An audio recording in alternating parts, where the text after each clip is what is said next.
本视频讲解铜管焊接连接。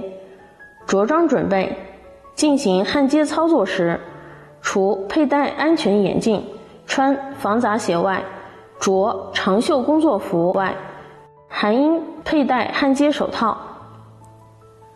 工具准备：铜管割刀、倒角器、干布、小毛刷、钢尺、记号笔、焊锡膏、焊丝、焊枪。薄壁铜管的焊接一般采用套接铅焊。下面进行焊接操作。首先进行下料，检查选用铜管其是否平直，如有弯曲则应进行调直。按照图样要求，量取200毫米长度的铜管，用记号笔标记，用割刀对铜管进行切割。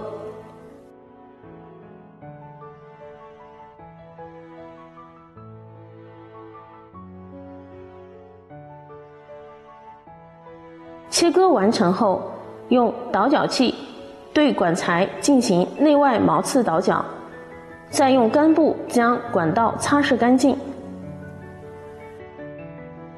焊接准备：利用小毛刷将焊锡膏均匀地涂抹在沉插口。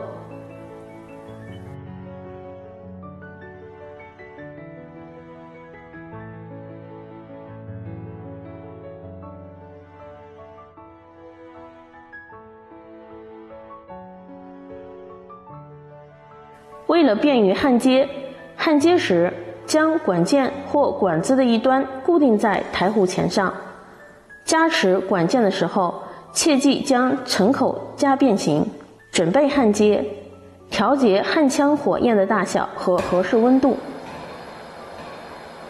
对铜管与管件进行预加热，不断将火焰上下移动，并做圆周运动，使铜管及管件受热均匀。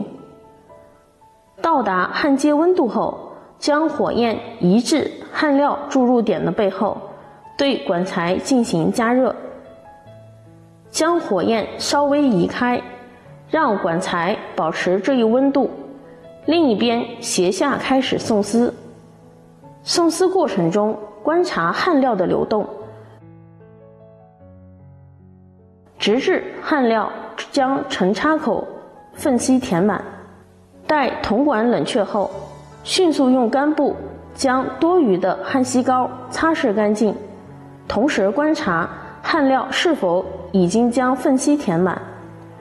如缝隙未填满，则重新加热送丝，直至整个缝隙都能看到焊料。以上是铜管焊接连接的内容。